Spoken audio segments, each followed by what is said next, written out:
ಎಂತ ಬಾ ಸೊಂಟ ನೋವು ಜೋರುಂಟ ಈಗ? ಹೌದು ಅಂತ ಸೊಂಟ ನೋವು ಹೇಳ್ಲಿಕ್ಕೆ ಕೊಡುದಿಲ್ಲ. ಹಾಗೆ ಎಣ್ಣೆ ಗುಜಿತು. ಯಾಕೆ ಎಣ್ಣೆ ಯಾಕೆ? ಅಕ್ಕನ ಹತ್ರ ಹೇಳಿ, ನೀವು ಈಗ ಚಂದವೇ ಕಾಣುದಿಲ್ಲ, ಮುದುಕಿಯಾಗೆ ಕಾಣ್ತೀರಿ. ಹಾಗೆ ಹೇಳಿದ್ರೆ ಸರಿ ಆಗ್ತದಾ? ಹೇಳಿ ಅಪ್ಪ, ನಿಮ್ಮ ಸೊಂಟ ಒಮ್ಮೆ ಗುಣ ಆದ್ರೆ ಸಾಕಿತ್ತು, ಒಮ್ಮೆ ಹೇಳಿ. ಬೇಕಿಲ್ಲ, ನೀನೀಗ ಚಂದವೇ ಕಾಣುದಿಲ್ಲ, ಒಂದು ಮುದುಕಿಯಾಗೆ ಕಾಣ್ತೀನಿ. ಎಂತ ಮುದುಕಿಯ ಒಳಗೆ ಬನ್ನಿ ನೀವು. ಹೋಗಿ ಅಪ್ಪ, ಅಮ್ಮ ಸೊಂಟ ಮೇಲೆ ಮದ್ದು ಹಚ್ಚಲಿಕ್ಕೆ ಕರೀತಿದ್ಲು, ಚಂದ ಹಚ್ಚೋರು ಹೋಗಿ.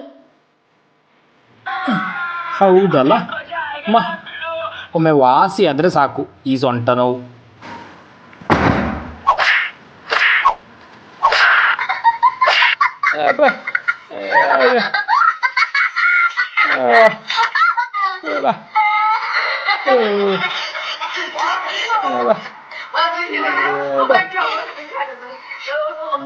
ಎಂತ ಪಿಟ್ಟು ಮಾರಾಟ. ಸರಿ ಆಯ್ತು. ಸರಿ ಆಯ್ತಲ್ಲ ಈಗ? ಸೊಂಟ ನೋವಲ್ಲ, ಅದರ ಅಪ್ಪನೂ ಸರಿ ಆಗ್ತದೆ. ಆದ್ರೆ ಕೈ ಕಾಲಿಗೆ ಮಾತ್ರ ಎಕ್ಸ್ರೆ ತೆಗಿಬೇಕಾ ಅಂತ.